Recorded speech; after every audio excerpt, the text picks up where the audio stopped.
मित्रों, नमो नमः। कारक प्रकरण के अंतर्गत पंचमी विभक्ति का हम लोग अध्ययन कर रहे हैं। इसमें आइए अब हम लोग आगे बढ़ते हैं। वित्रार्थानाम भय हेतु, यह सूत्र क्या कह रहा है? पहले इसके हम लोग परिभाषा पर चलते हैं। इसमें देखिए दो धातुओं की चर्चा है। एक तो पहली धातु है भी, दूसरी धातु है त्रय। भी का अर्थ होता है डरना और त्रय का अर्थ होता है बचाना या फिर रक्षा करना, है ना।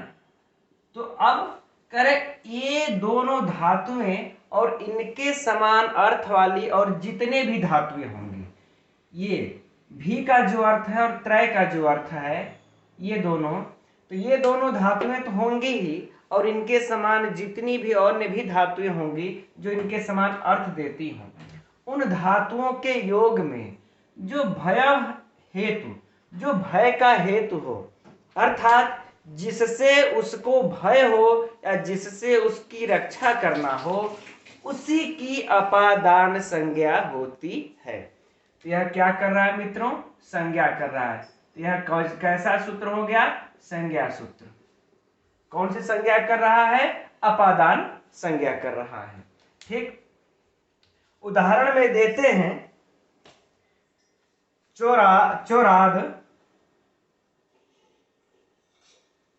चोराद बिभेति।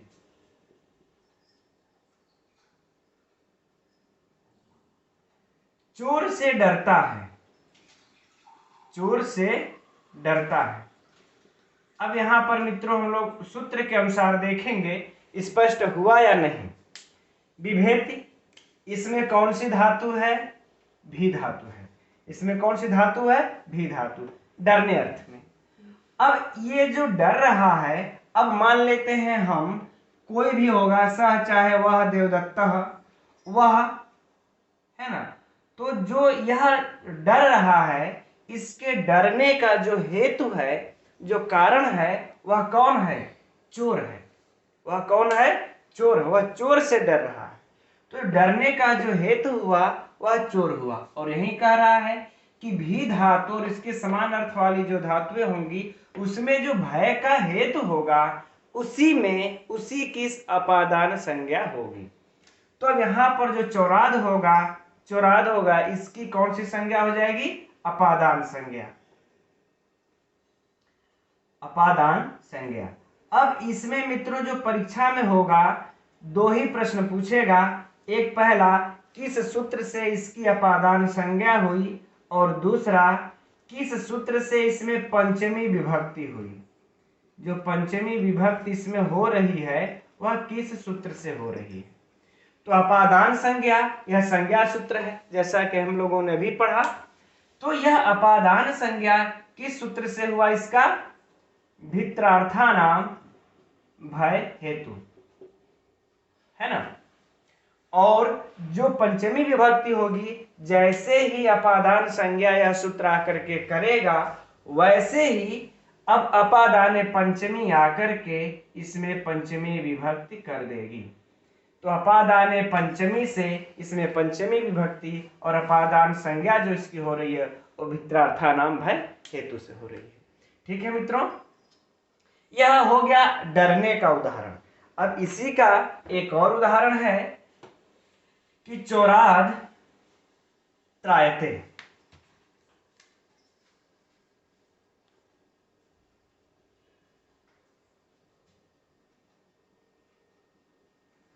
चोर से रक्षा करता है ना, चोर से बचाता है। तो चोर से बचा रहा है यहां पर, यह भी। अब देखिए, यह भी का उदाहरण था, यह आपके त्रय धातु का उदाहरण हुआ। अब यहां रक्षा करने के अर्थ में है, चोर से बचाने के अर्थ में। तो किससे बचाया जा रहा है? चोर से। तो सेम वही कंडीशन होगा। इस चोर में, इस चोर की भित्रार्थानाम भय हेतु सूत्र से संज्ञा हो जाएगा अपादान संज्ञा, और फिर अपादाने पंचमी से इसमें पंचमी विभक्ति लग करके चौरात बना। ठीक, अब इसमें एक चीज कह रहे हैं कि ये भय हेतु किम, वृत्ति में कहते हैं कि भय हेतु किम, यह भय का हेतु हो ऐसा पाणिनि ने क्यों कहा?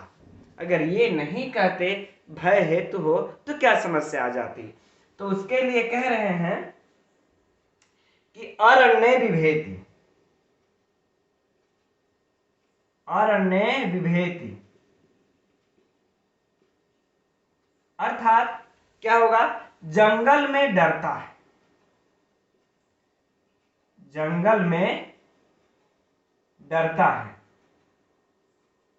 अब देखिए यहां भी धातु तो है ना, भी धातु डरने के अर्थ में तो है, लेकिन डर का हेतु यह अरण्य तो नहीं है ना, यह जंगल तो नहीं है। जंगल में कोई जाता है जब, तो वह क्यों डरता है? इसीलिए डरता है कि कहीं हिंसक जानवर ना आ जाए, हमें बाघ न खा जाए, भालू हमला न कर दे, सांप न काट ले। एक और चीज का डर लगता है, कहीं भूत ना आ जाए। ठीक है, तो इस जंगल में अगर कोई व्यक्ति है तो वह क्यों डर रहा है? इसलिए डर रहा है। तो उसमें जो विभेति, इस भी धातु का जो हेतु होगा वह जंगल तो है नहीं। कौन है? सिंह आदि हिंसक जानवर, सिंह आदि हिंसक जानवर। इस भय का हेतु सिंह आदि हिंसक जानवर है, इसमें इसकी अपादान संज्ञा होगी, न कि इस जंगल की। इसीलिए कहे कि भय हेतु, कि जो भय का हेतु होगा उसी की अपादान संज्ञा होगी, अन्यथा जो भय का हेतु नहीं होगा उसकी अपादान संज्ञा नहीं होगी। तो यहाँ पर भय का हेतु सिंह आदि जानवर है, न कि वह जंगल है। इसलिए जंगल में पंचमी न होकर के आधारो अधिकरणम, इससे आधार संज्ञा हो करके सप्तमी अधिकरण से इसमें कौन सी विभक्ति हो गई? सप्तमी विभक्ति हो गई। ठीक है मित्रों, अब आइए आगे बढ़ते हम लोग। अगला जो सूत्र है पराजेर सोढ़, आइए उसका अध्ययन करते हैं। अब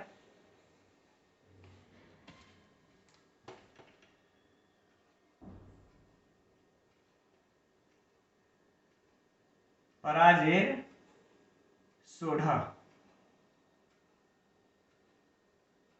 ठीक।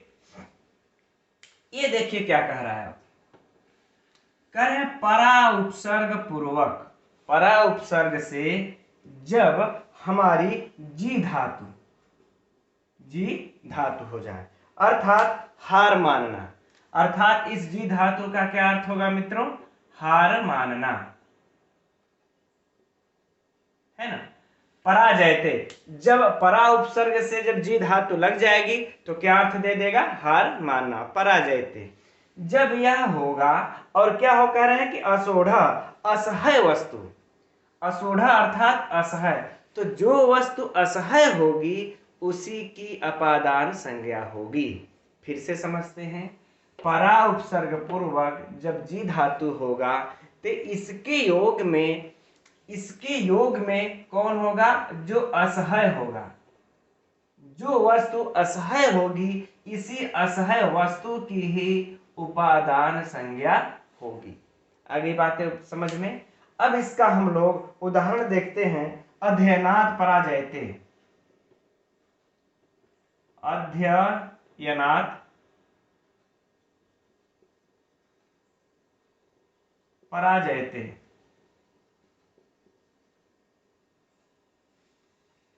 ठीक। यह क्या कह रहा है? कह रहा है कि वह अध्ययन से भागता है। किससे भागता है? अध्ययन से भागता है, अर्थात हम ऐसा कह सकते हैं वह अध्ययन से हार मानता है, हार मानता है। ठीक है। अब देखिए कोई है कि उसके लिए अब अध्ययन असह्य हो गया है। यह अध्ययन क्या हो गया है? अध्ययन असह्य हो गया है। अब यह अध्ययन उसे बर्दाश्त नहीं हो रहा, इसलिए वह अध्ययन से अब हार मान रहा है। इस हार मानने में परा उपसर्ग पूर्वक जी धातु का प्रयोग हुआ है। तो इस परा उपसर्ग पूर्वक जी धातु का जब प्रयोग हुआ, इसमें असह्य कौन है? अध्ययन। तो इस असोढ़, जो असोढ़ होगा यानी जो असह्य होगा, इसी अध्ययन की कौन सी संज्ञा हो जाएगी मित्रों? अपादान संज्ञा। तो यह क्या कर रहा है? संज्ञा कर रहा है। कौन सी संज्ञा? अपादान संज्ञा। तो यह कैसा सूत्र हुआ मित्रों? संज्ञा सूत्र हुआ। इस तरह से हम प्रत्येक सूत्रों का मित्रों हम लोग यह याद रखेंगे कि कौन संज्ञा सूत्र है और कौन विधि सूत्र है, क्योंकि परीक्षा में जब भी देगा इसमें कि अध्ययनात् में किस सूत्र से संज्ञा हुई है, तो एक संज्ञा सूत्र ये आपको पराजय सोढ़ा देगा तो देगा ही, अपादानी पंचमी भी दे देता है। इसलिए हमें यह क्लियर करना बहुत ही अत्यंत आवश्यक होता है। अब इसमें देखिए दो हुआ, परीक्षा का दो ही प्रश्न होगा। एक तो यह होगा कि इसकी अपादान संज्ञा किस सूत्र से हुई है, और दूसरा होगा कि इसमें पंचमी किस सूत्र से हुई है। अपादान संज्ञा इसकी किस सूत्र से हुई मित्रों, पराजेर सोढ़ा, और पंचमी किस सूत्र से होगी मित्रों, अपादाने पंचमी। ठीक, तो इसमें मित्रों नोट कर लीजिए आप लोग, गारंटी है इन दो प्रश्नों, और यह कैसा सूत्र है, संज्ञा सूत्र है कि विधि सूत्र है, या अध्ययनात् में कौन सी विभक्ति है, इसके अलावा आप लोगों को परीक्षा से कोई भी बाहर प्रश्न पूछ ही नहीं सकता। इससे बाहर अगर इस तरह से आप लोग अध्ययन किए हुए हैं तो मेरा दावा है कि आपको परीक्षा में कोई भी फेल नहीं कर सकता। अब इसमें एक बात और भी आ जाती है कि कह रहे हैं कि असोढ़ा किम, इन्होंने कहा है कि असोढ़ा, यह असोढ़ा इन्होंने क्यों कहा, असह्य इन्होंने क्यों कहा। अगर ऐसा पाणिनि नहीं कहते तो क्या हो जाता, तो कह रहे यदि ऐसा नहीं कहते तो शत्रुन पराजयते, शत्रुन पराजयते, इसका हिंदी क्या होगा मित्रों, शत्रुओं को पराजित करता है, शत्रुओं को पराजित करता है या हराता है, बात वही हुई। तो अब देखिए यहां पर भी परा उपसर्ग पूर्वक जी धातु है, यहां पर भी परा उपसर्ग पूर्वक जी धातु का प्रयोग हुआ है। अब इसके योग में यह जो शत्रुन है, यह शत्रुन असहाय नहीं है, असोढ़ा असहाय नहीं है, क्योंकि हमने शत्रुओं को पराजित कर दिया। शत्रु मेरे लिए असहाय नहीं है। यहां पर जैसे अध्ययन असहाय था, यह शत्रु असहाय नहीं है। तो यह असहाय जब नहीं है तो इसकी अपादान संज्ञा नहीं होगी। जब असहाय होगा तभी अपादान संज्ञा होगी। तो इसकी असहाय नहीं हुआ तो शत्रुओं को, तो इसकी कौन सी संज्ञा हो जाती है, कर्म संज्ञा। फिर कर्मणि द्वितीया से इसमें द्वितीय विभक्ति हो गई। तो अगर मान लेते हैं कभी कभी परीक्षा में यह प्रत्युदाहरण, यह असोढ़ा के लिए यह प्रत्युदाहरण दिया हुआ है, प्रत्युदाहरण से भी परीक्षा में एक दो बार प्रश्न को पूछा है, तो हम लोग इसका भी ध्यान रखेंगे कि यहां पर दे देगा शत्रुन में किस सूत्र से द्वितीय विभक्ति हुई है। तो कहीं हम लोग इसमें न संशय कर बैठे कहीं यह सूत्र तो नहीं, तो इसके लिए निश्चिंत रहिएगा बिल्कुल कि यह सूत्र नहीं है, यह कर्मणि द्वितीया से इसमें द्वितीय हुई है। परा और जी को आने से इसमें इस सूत्र का कोई भी हाथ नहीं है। ठीक है मित्रों, समझ में आ गया होगा। अब हम लोग आगे बढ़ते हैं। अगला सूत्र है वर्णार्था नाम इप्सितः, उसको देखते हैं।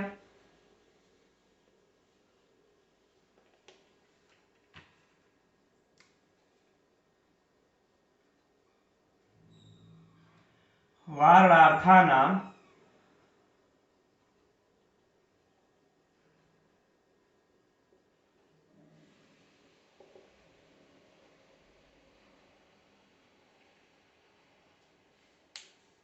ठीक। अब वर्णार्था नाम इप्सितः यह सूत्र हुआ मित्रों। इसका अब हम लोग अर्थ जान लेते हैं। कर देखिए वारण, वारण का मतलब क्या होता है, रोकना, रोकना या फिर हटाना, है ना।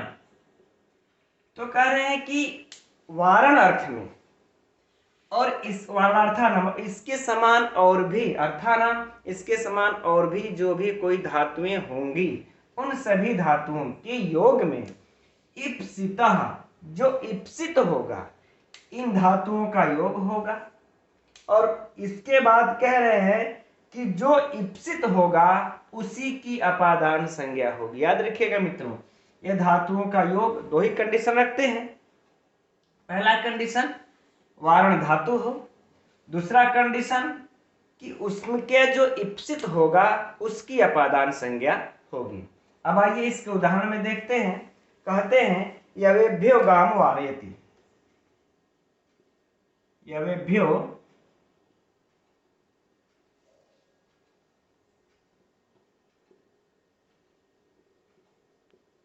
गाम वारयति, जौ से गाय को रोकता है, जौ से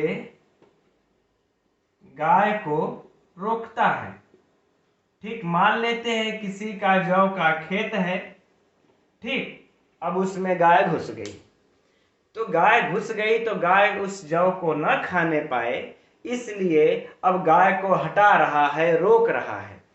तो यहां पर जो उस व्यक्ति जो वह करता होगा उसको इप्सित क्या होगा, यह जौ, यव, जौ अर्थात यव, यह जौ यव यही क्या होगा, आपको इप्सित होगा। तो जब यह इप्सित होगा तो इसी इप्सित की ही अपादान संज्ञा हो जाएगी। फिर से देख लीजिए मित्रों, यहाँ पे वारण धातु आई, इसके योग में जो इप्सित है, इस वारण के का इप्सित कौन है, जौ, इसी जौ की अपादान संज्ञा हो जाएगी। अब इसमें भी मित्रों जब यह संज्ञा कर रहा है तो कैसा सूत्र हुआ, संज्ञा सूत्र।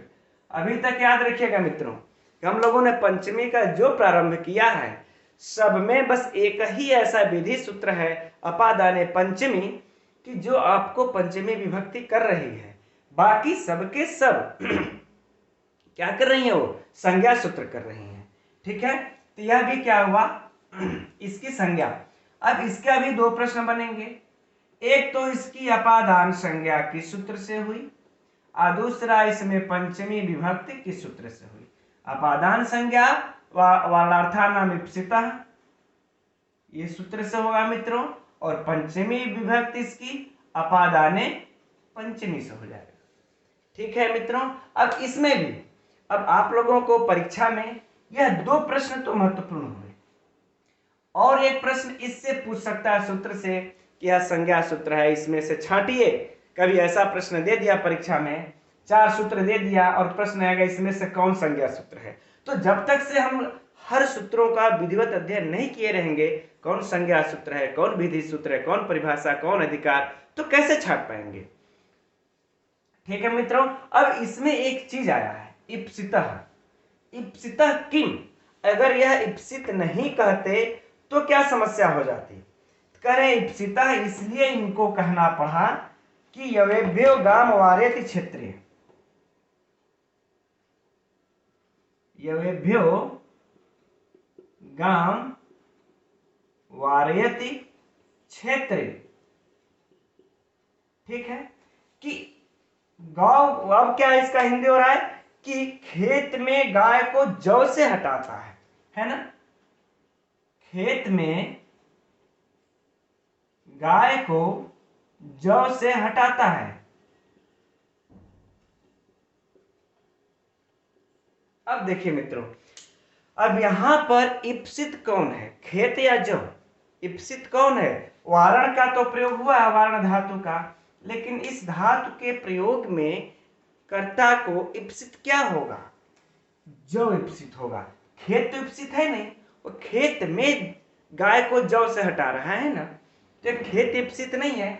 अगर यह इप्सित नहीं कहे होते पाणिनि तो यहां पर जो यह क्षेत्र है, खेत है, जो यह क्षेत्र है, इसमें भी सप्तमी विभक्ति और इसमें भी आपको पंचमी विभक्ति हो जाती, लेकिन उन्होंने कहा इप्सित की ही अपादान संज्ञा हो, जो इप्सित नहीं है उसकी अपादान संज्ञा नहीं होनी चाहिए। तो इप्सित हमारा जौ है, इसकी अपादान संज्ञा हुई, या खेत में है तो इसमें सप्तम में अधिकरण च से जो है सप्तमी विभक्ति हो गई अधिकरण के होने से। ठीक है मित्रों, यह भी उम्मीद करते हैं, यह प्रत्युदाहरण भी मित्रों पढ़ना बहुत आवश्यक है, प्रत्युदाहरण से भी प्रश्न पूछता रहता है। अगला अब सूत्र देखा जाए मित्रों, अगला जो सूत्र है अंतर्धव एना दर्शन इच्छति। ठीक है,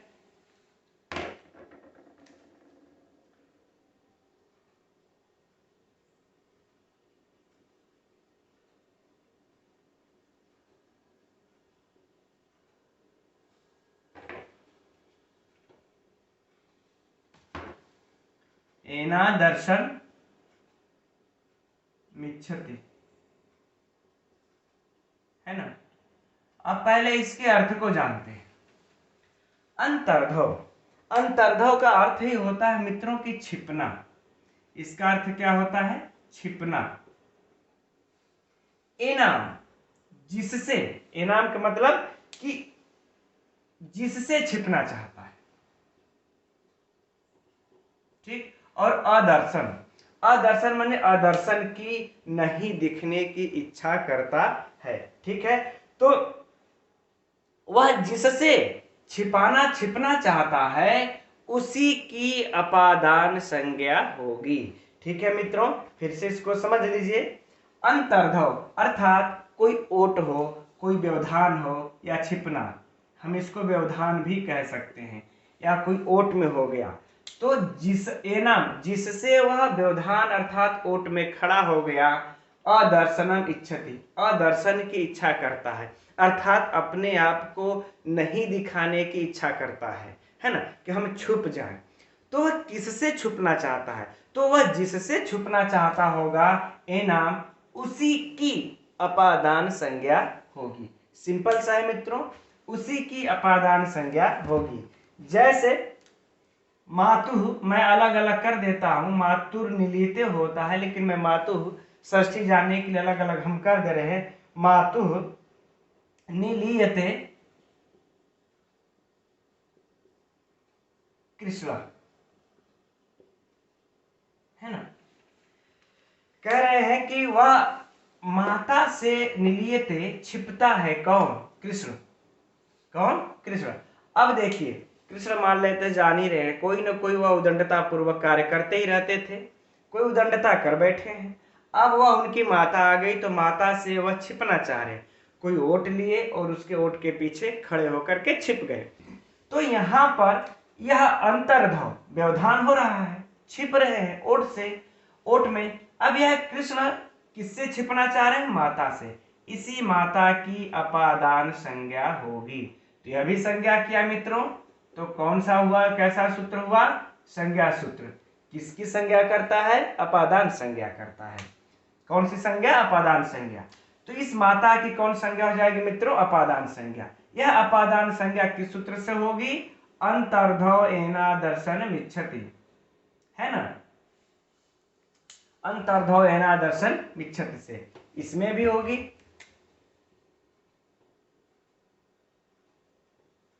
अब इसमें है कि जो मातु है, अब इसमें पंचमी विभक्ति हो गई, तो इसमें यह पंचमी विभक्ति किस सूत्र से हो जाएगी? अपादाने पंचमी, अपादाने पंचमी, है ना, याद रख लीजिएगा। तो अब इससे भी परीक्षा में मित्रों यही आप लोगों का दो महत्वपूर्ण प्रश्न बनता है। मातु में किस सूत्र से अपादान संज्ञा हुई, और मातु में किस सूत्र से पंचमी विभक्ति हुई, और इसके बाद बाकी सूत्र से हो सकता है। अब इसके लिए भी प्रत्युदाहरण देते हैं। कहते हैं कि अदर्शनम इच्छति, चोरों को नहीं देखना चाहता, है ना। अदर्शन, छिपना। अब मान लेते हैं वह कोई चोर है, चोरान,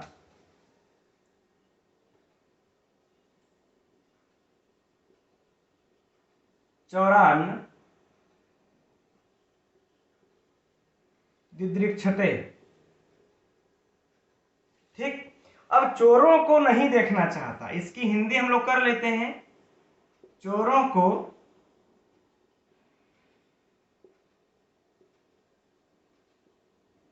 नहीं देखना चाहता, है ना। अब यहां पर देखिए व्यवधान, अब यहां चोर को देखना नहीं चाहता है, यह नहीं कि चोर से छिप रहा है, यहां कोई व्यवधान नहीं है, कोई अंतर्धव नहीं है, इसलिए अंतर्धव के न होने से इस चोर में पंचमी विभक्ति नहीं हुई, ठीक है। अब इसीलिए कह रहे हैं कि अंतर्धव, ओट का होना जरूरी है। अब आगे कहते हैं कि यह अदर्शनम इच्छति, अदर्शनम इच्छति को क्यों कहा इन्होंने? अगर यह अदर्शन इच्छति नहीं कहते तो क्या हो जाता? कह रहे मान लो अगर उन्होंने अदर्शन इच्छति कह दिया, देखना नहीं चाहता, अगर वह देख ले तो भी उसकी अपादान संज्ञा होगी। जैसे उसके उदाहरण देते हैं, देवदत्तः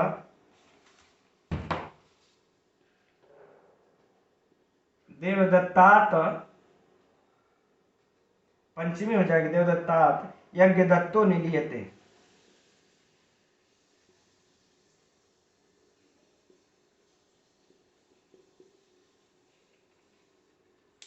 ठीक, देवदत्त यज्ञदत्त से छिपना चाहता है, लेकिन यज्ञदत्त ने देवदत्त को देख लिया।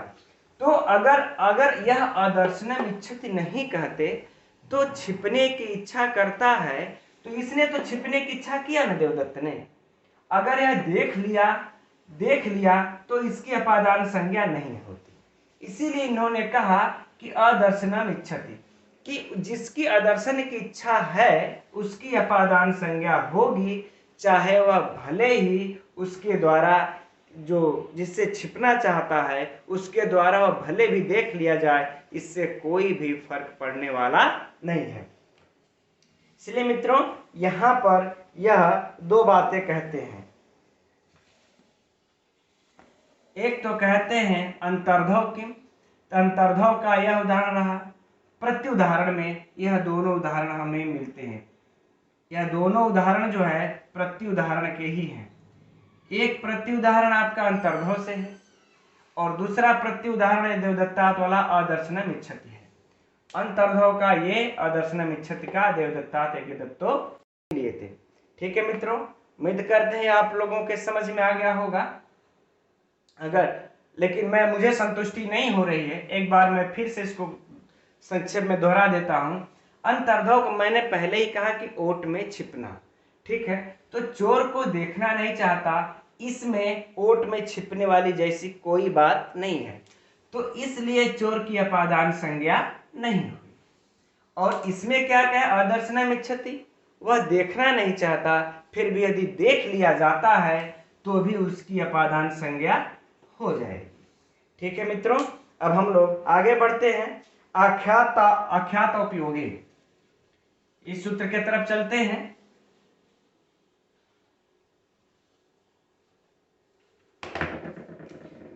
आख्यातोपयोगे,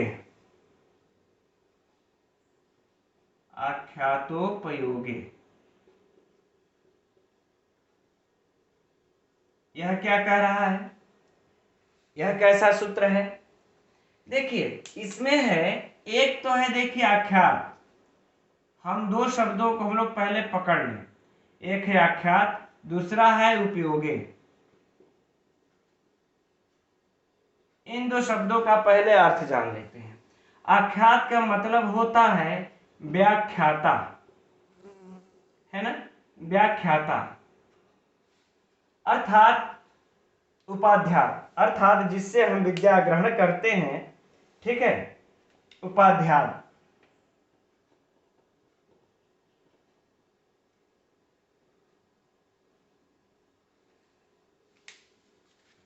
ठीक, अब उपयोगे का अर्थ क्या होगा? फिर उपयोगे का अर्थ होता है कि नियम पूर्वक विद्या ग्रहण करना, है ना। जैसे कि हम ब्रह्मचारी बन करके कोई भी जब विद्या ग्रहण करता है मित्रों, तो उस विद्या ग्रहण करने के कुछ नियम हैं कि वह ब्रह्मचर्य का पालन करता है और नियम से उसी समय में अपने गुरु के पास प्रतिदिन जाता है, हर एक दिन जाता है और नियम से बैठ करके गुरु का पालन करते हुए, नियमों का पालन करते हुए विद्या का ग्रहण करता है। तो उपयोगी का मतलब क्या हुआ? नियमों का पालन करते हुए, ठीक, क्या होगा? पालन करते हुए विद्या ग्रहण करना, विद्या ग्रहण करना। ठीक है मित्रों, यह दो बातें, यह दो अर्थ हम लोगों को समझ में आई। ठीक, अब इसका हिंदी हम लोग लगा लें तो कह रहे हैं सीधा सीधा कि नियम पूर्वक, नियमों का पालन करते हुए नियम पूर्वक जो विद्या पढ़ाता है, जो व्याख्याता होता है, जिससे आदमी पढ़ता है, उसी की अपादान संज्ञा होती है। पढ़ाने वाले की अपादान संज्ञा, व्याख्याता उपाध्याय, अर्थात यूं कह ले जिसको अध्यापक। ठीक, मान लेते हैं, अब सीधा सरल शब्दों में समझिए, कोई अध्यापक है, उसके यहाँ जा करके कोई भी नियम पूर्वक विद्या ग्रहण कर रहा है, तो जो नियम पूर्वक विद्या ग्रहण कर रहा है, जिससे ग्रहण करता है, उसी अध्यापक की, व्याख्याता की, उपाध्याय की कौन सी संज्ञा हो जाएगी? अपादान संज्ञा। तो यह मित्रों कैसा सूत्र हुआ? संज्ञा सूत्र। ठीक, इसके उदाहरण में देते हैं, उपाध्यायात् अधीते।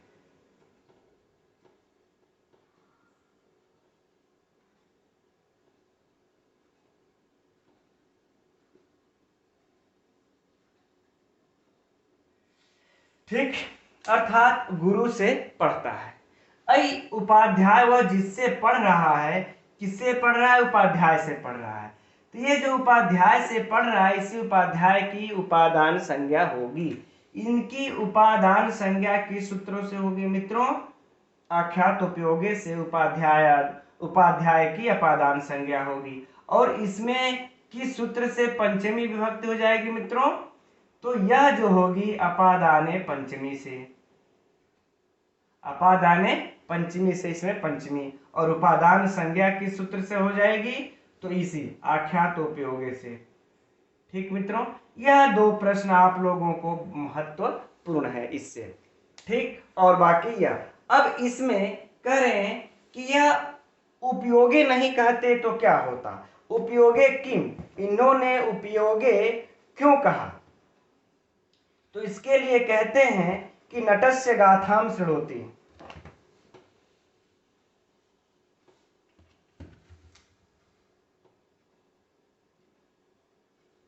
नटस्य गाथाम शृणोति। ठीक, नट की गाथा को सुनता है ना? नट की गाथा को सुनता है। ठीक, अब यहां पर देखिए, कोई नट की गाथा को, कोई नट है अपना गाथा सुना रहा है, उसको कोई सुनने जा रहा है, तो उसको नट की गाथा को, किसी नाटक की कहानी को, गाथा को सुनने के लिए उपयोगे किसी नियम की, ये जो उपयोग यानी नियमों का पालन करने की जरूरत नहीं है। नहाए हैं, नहीं नहाए हैं, हम ब्रह्मचर्य का पालन करते हैं, नहीं करते हैं, मन करेगा आज जाएंगे, कल नहीं जाएंगे, परसों फिर जाएंगे, कोई नियम नहीं होता। तो यहाँ पर हम नट की गाथा को सुनने जाते हैं, लेकिन उपयोगी नियमों का हम कोई पालन नहीं करते, इसलिए इस नट की उपादान संज्ञा नहीं होगी। इसलिए इस नट की उपादान संज्ञा नहीं होगी। अब इसकी गाथा से संबंध हो जाने के कारण इसमें षष्ठी से षष्ठी विभक्ति होगी। इसीलिए उपयोगे किम, इसीलिए यह कहे कि नियम पूर्वक विद्या का पालन करेगा और वह आख्यात व्याख्या देगा और इसको नियम पूर्वक जाना पड़ेगा, तभी उस व्याख्याता उपाध्याय अर्थात अध्यापक की जो है कौन सी संज्ञा होगी? अपादान संज्ञा होगी। ठीक है मित्रों, तो इसमें यह प्रत्युदाहरण को भी हम ध्यान में रखेंगे। अब इसका जो अगला सूत्र है जनिकर्तुः प्रकृति, उसको देख लेते हैं।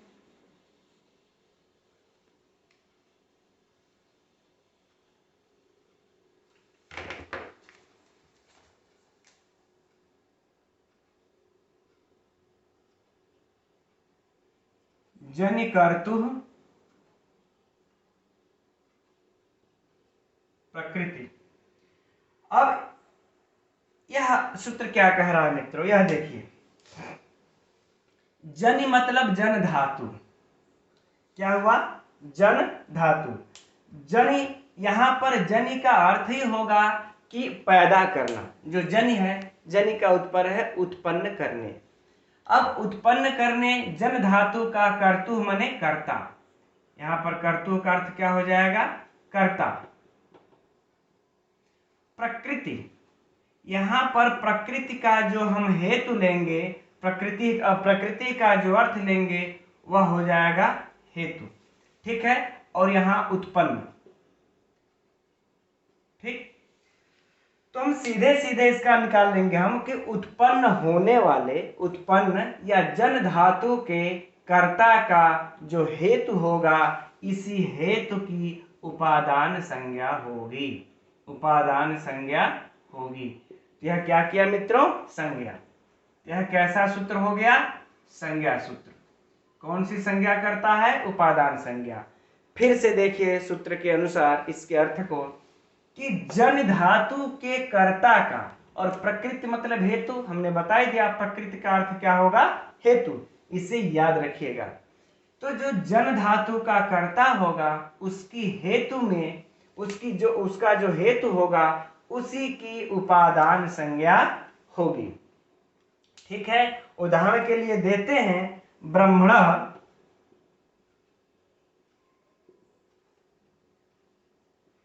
प्रजाः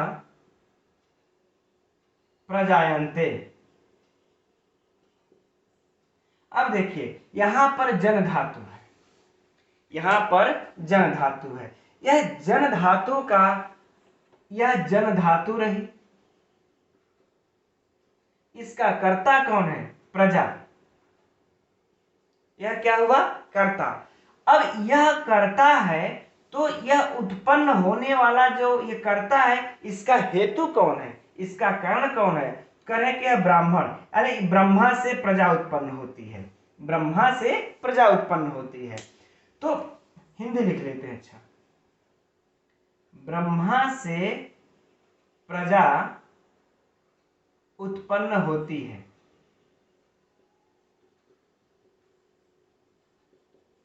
ठीक। यहां जो प्रजा उत्पन्न हो रही है, इस उत्पन्न होने वाली प्रजा का हेतु कौन है? इस कर्ता का, प्रजा जो कर्ता है, इसका हेतु कौन है? ब्रह्मा। यह हेतु हुआ, है ना। तो कह रहे हैं जो हेतु होगा उसी हेतु की ही अपादान संज्ञा होगी। कौन सी संज्ञा मित्र हो जाएगी? अपादान संज्ञा। इसलिए ब्रह्मा की यहाँ पर अपादान संज्ञा हो करके, जन कर्तु प्रकृति से अपादान संज्ञा हो करके, फिर अपादाने पंचमी से पंचमी विभक्ति हो करके ब्रह्मणा बना। ठीक है मित्रों, समझ में आ गया कि जन धातु का जो कर्ता होगा उस कर्ता का जो हेतु है उसी हेतु की उपादान संज्ञा होती है, ठीक है।